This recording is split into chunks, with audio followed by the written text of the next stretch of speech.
Well, thanks for joining us on this special edition of KGW News. I'm John Adams. Election Day just 3 days away now, and soon Portland will have a new mayor.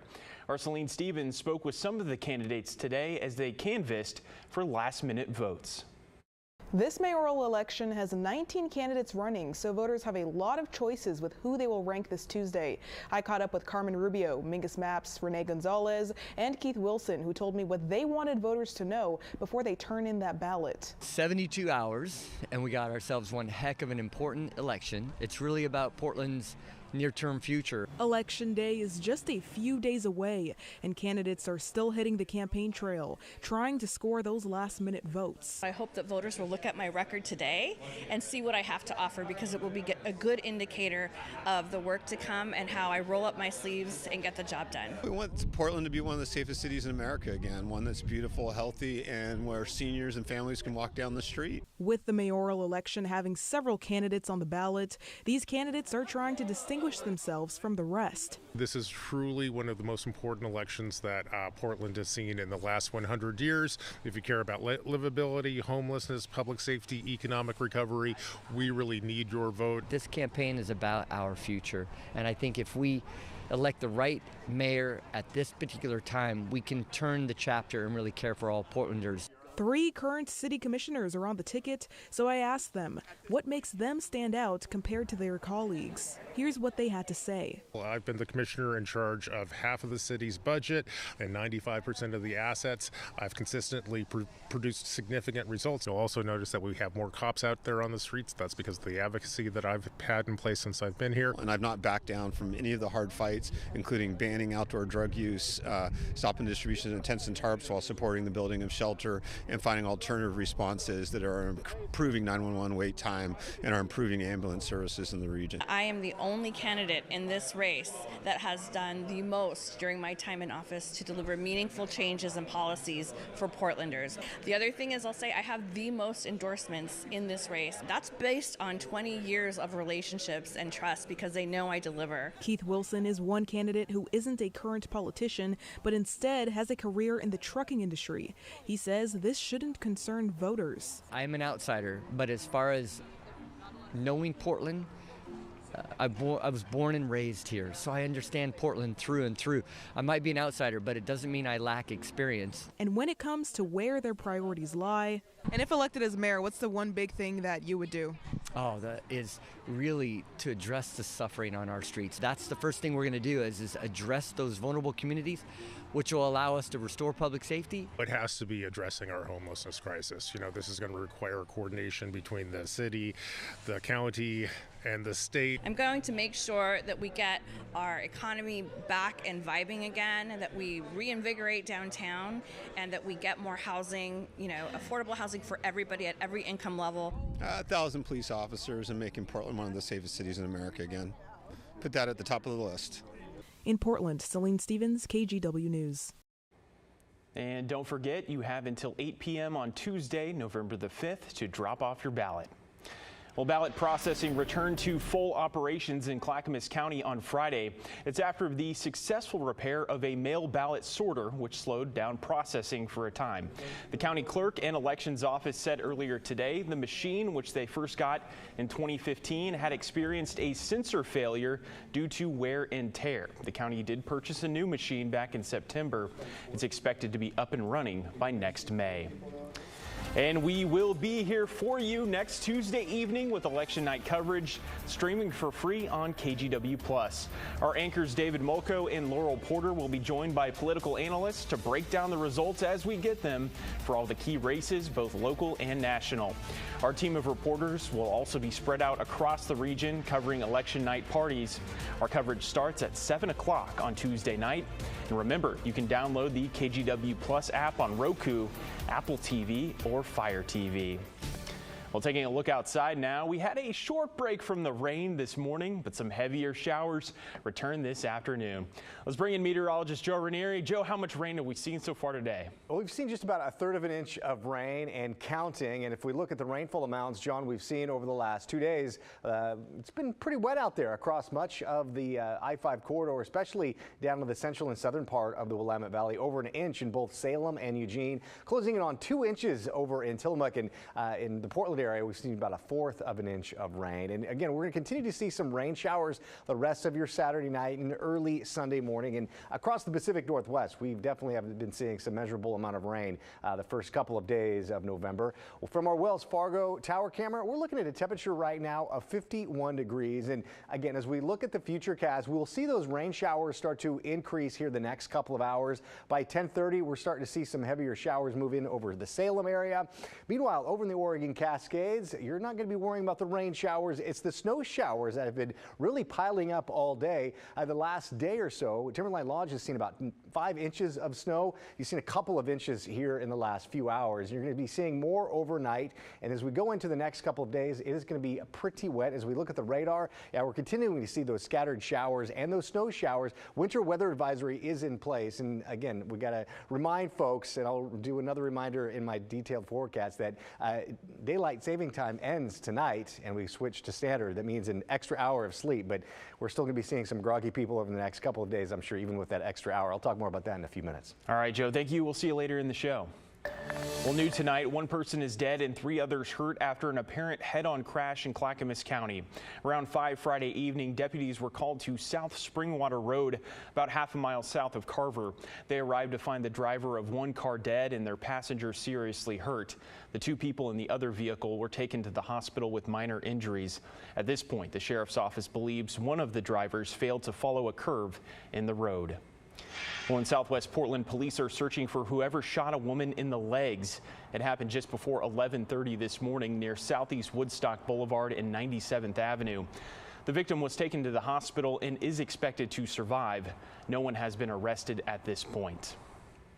And Portland police are also investigating a stabbing from last night in Northeast Portland. Officers were called shortly after 9 to the area of Northeast Sandy Boulevard and 95th Avenue. There they found a man with multiple stab wounds. He was treated in the hospital and is expected to survive. The suspects had left by the time police arrived. And we continue to follow the police-led search for a suspect who opened fire Halloween night inside the Vancouver Mall. It left 1 person dead and 2 others hurt.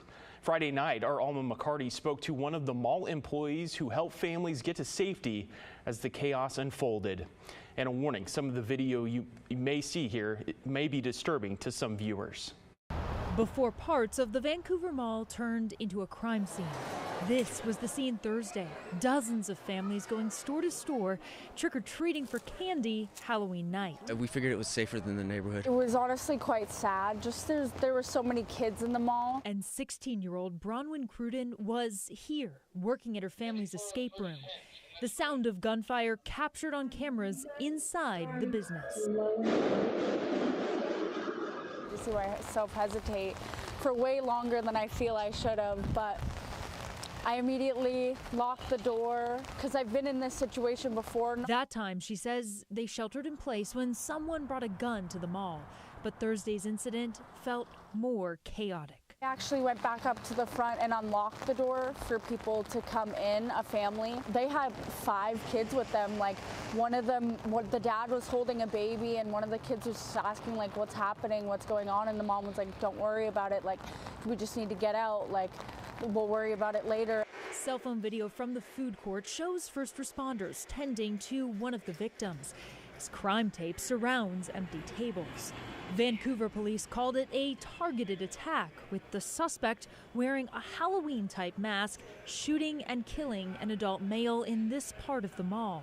The 2 other men, 30 and 40 years old, who were injured, were not the intended targets, but instead just happened to be nearby. How terrible, like that must have been for their kids to watch and see that, and how many kids were at the mall that just like, that was their first Halloween.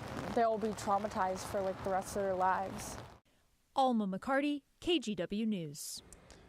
Vancouver police are still looking for the gunman and haven't released any more details on the shooter. Meantime, Cruden and her family say they're donating 100% of their proceeds over the next week to the victims and their families. Well, as Boeing machinists wrap up a 50th day on the picket lines, they're preparing to vote on a new contract offer on Monday. This one is backed by union leadership.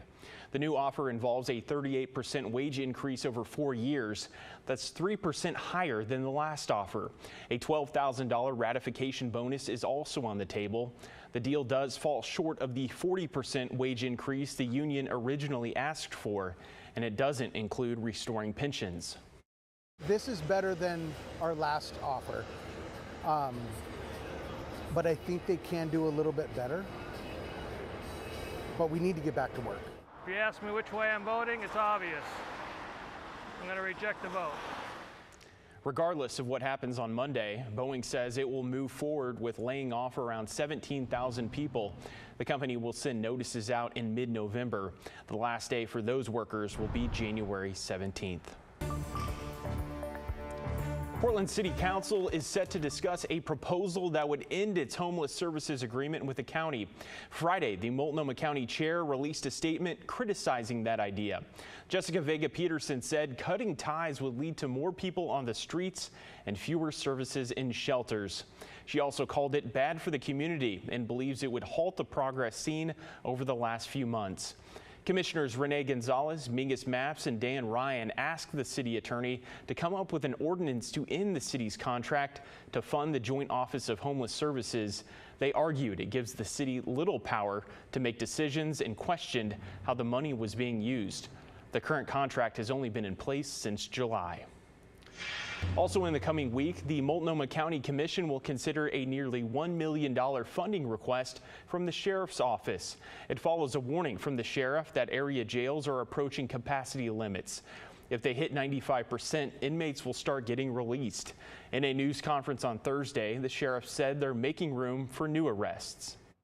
Yes, we will have capacity and we will be available to support the work of our law enforcement partners. The sheriff said they're focused on moving inmates from other jurisdictions out of Multnomah County jails. That funding request discussion is set for Thursday. Well, coming up on the show, a bittersweet night for Soccer City, USA, as fans say goodbye to a legend. We were there as Christine Sinclair played her last regular season game at Providence Park. Plus, honoring the dead with a cultural celebration for the living. The Day of the Dead celebrations in Hillsborough today. I'm Joe Kent, and I approve this message.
Emotional Friday night at Providence Park. Portland Thorns fans said their goodbyes to Christine Sinclair.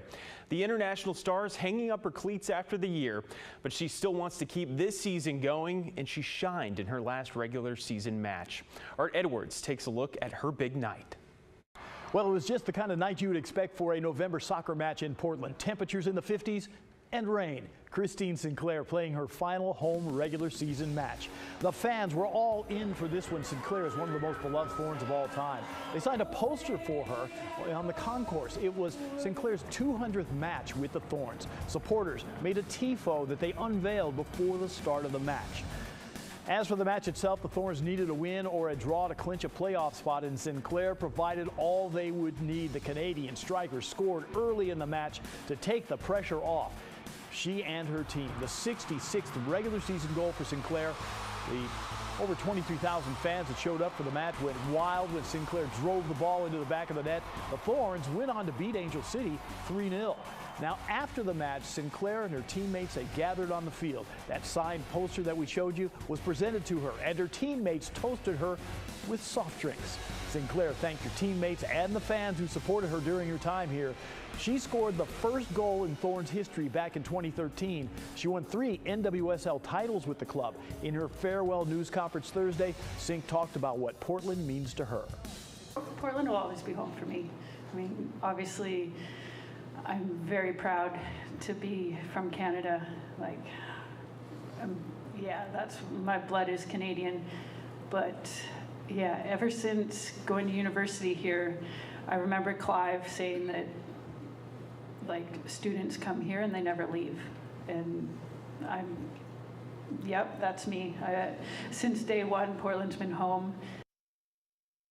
Now, the Thorns are in the playoffs, but they have to wait to see who they're going to play. The regular season for the NWSL concludes on Sunday. Back to you.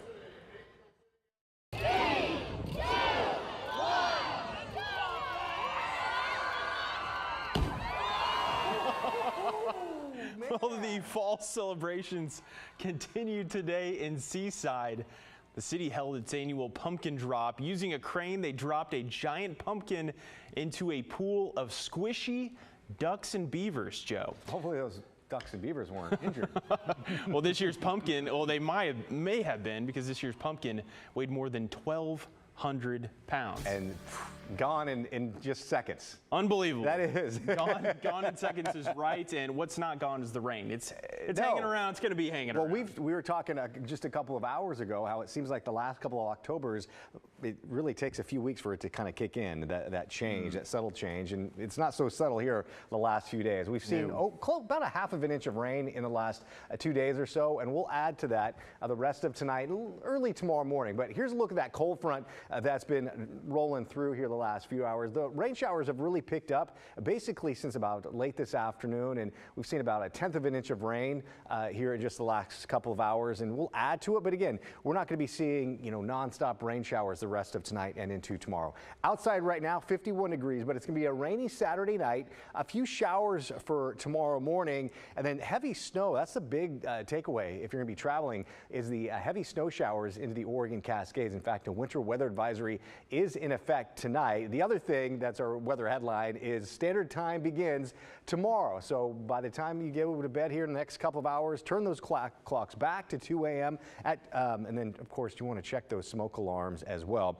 Extra hour of sleep. The sun sets an hour earlier. So this is where we'll stand tomorrow morning. The sunrise at 6:54. The sunset 4:53. And I can tell you, it's just going to get a little worse if you don't like those earlier sunsets. By early December, there's about a 10-day stretch where our sunset will be right around 4:30. So get ready for that. So here's a look at the futurecast. We'll put this in motion. Early tomorrow morning, we'll start to see some scattered showers. Some of you go to bed and you'll see dry conditions all night. But again, where you won't see dry conditions is really the Oregon Cascades. That's where the precipitation will be really concentrated tonight and into tomorrow. Like I said, that winter weather advisory is in place. And then going into tomorrow afternoon, we'll see some spotty showers at times, but for the most part, your Sunday is going to be relatively quiet. And then going into Monday, another system moves on shore. So we'll start to see some showers to start off the work week, but the good news is by Tuesday, it appears to be dry. A little bit of some morning fog followed by some afternoon sunshine, and most of the heaviest precipitation we are going to be seeing will be basically tonight and all the way into Monday afternoon and to Monday night. And by Wednesday, we'll start to see some really improving weather, and it's going to be kind of a crisp and pleasant by the middle part of the week. As we look at the futurecast, we'll put this into motion. This is showing just 15/100ths of an inch of rain over into early Monday mornings. Not all that impressive, but the rainfall amounts kind of jump up though heading into the later part of the day on Monday night into Tuesday, at least early Tuesday morning. An average November rainfall, this is the kind of the time of the year where we really start to see those average rainfalls jump up close to 5.5 inches for the month of November.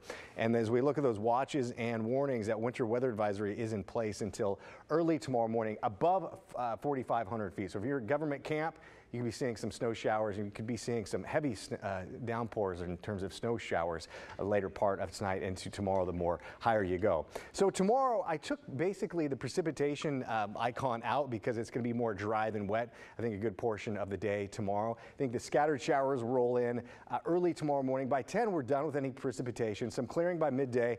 Daytime high tomorrow in the upper 50s. It'll be cool on Monday with a temperature of 55 degrees. On Election Day, Tuesday, you're going to be looking at mainly dry conditions. We stay that way all the way into Wednesday, Thursday, Friday.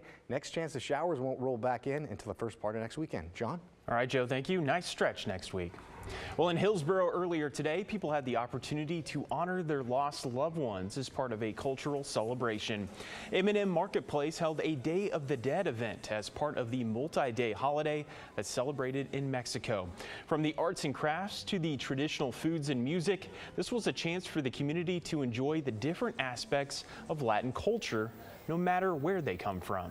Washington County has changed a lot in the last 10-15 years, and I think more people are seeking places like this that are very authentic and unique to their roots, and I think it's just a way to bring people together and learn about other cultures.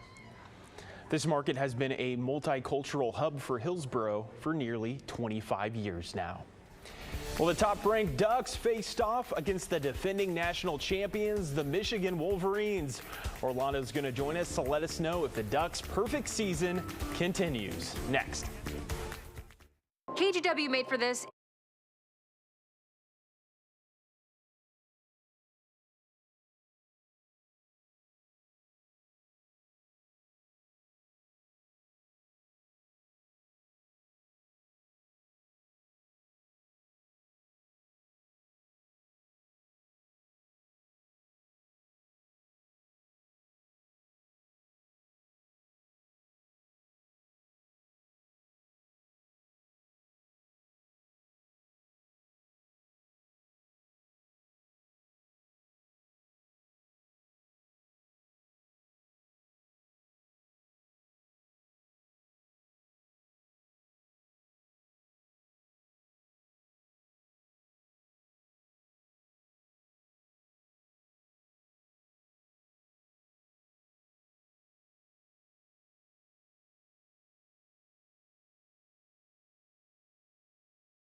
Players facing the defending national champion Michigan at one of college football's iconic venues.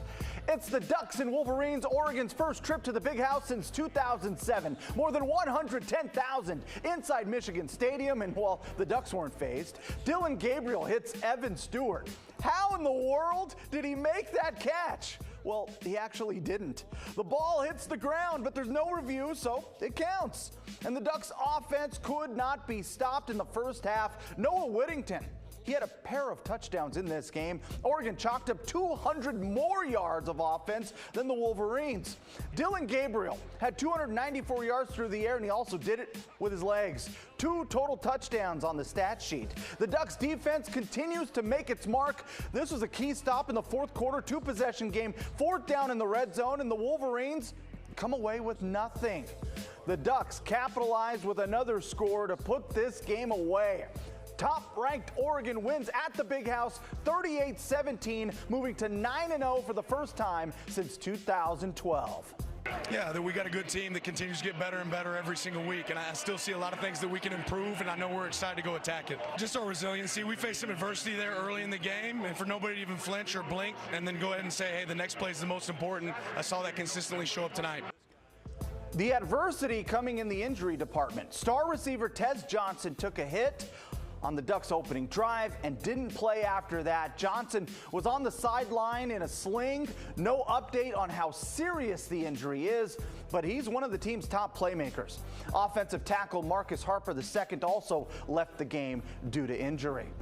The number 1 Ducks return home Saturday to play host to Maryland. That game scheduled for 4 p.m. The Portland State Vikings on the field right now at Sacramento State, and the Vikings have a lead, 31-24 in the third quarter. Let's roll to Forest Grove. Pacific playing host to 18th ranked Linfield. The Wildcats feasting thanks to Blake Eaton cooking up TDs with Caleb Woodcock. The Wildcats put up the first 38 points of the game, and Linfield gets the dub. 68-28, that's 6 wins in a row, moving to 7-1 on the season. Next up, senior day in McMinnville. Wildcats host Pacific Lutheran. The Portland Trailblazers in the desert, and they're keeping it close against the Suns in the third quarter, just down 5. You know we got highlights coming up at KGW News at 11. It's going down. State soccer playoffs, 6A girls first round. Top seed Jesuit hosting Forest Grove. Crusaders in attack mode. Hannah Slama strikes first. Crusaders just warming up. It's the sophomore Natalie Weber to the back of the net. Marianne Dunn and the number 1 Jesuit Crusaders cruise to a 6-0 shutout. Now it's on to the second round. On the boys' side, Class 6A playoffs, first round matchup between number 1 Lakeridge and West Salem. Pacers weren't messing around. Xavier Lara getting the party started, and just like that, it's 1-0. Max Harris Inman goes to work, make it 2-0 Lakeridge. All right, and check this one out. Perfect feed from Wesley Watts, and that's Rowan Detweller-Bedell with the finish. Number 1 Lakeridge shuts out West Salem 8-0. The Pacers face Wells in the second round. And that's a look at sports. All right, playoff time for high school sports. Love to see it. You know, we had like the sports equinox last week where everything comes together. It's kind of that way in local sports as well, from volleyball to soccer and football. We got everything right now. We got everything going on. In the Ducks, that perfect season stays on the tracks. Yeah. 3 weeks left, basically? 3 weeks, yeah. And right now the schedule is looking very favorable for those Ducks. Absolutely. Every game just gets tougher and tougher, though, when you're undefeated. No pressure, right? No pressure at all. There's a live look over Portland right now. Thanks for joining us. We'll see you back here at 11. Continue with us and watch free right now on the KGW Plus app, everywhere you stream. My name is Abe Vega, and I'm a bilingual mental health counselor. Connection is one of these core values that our community carries. As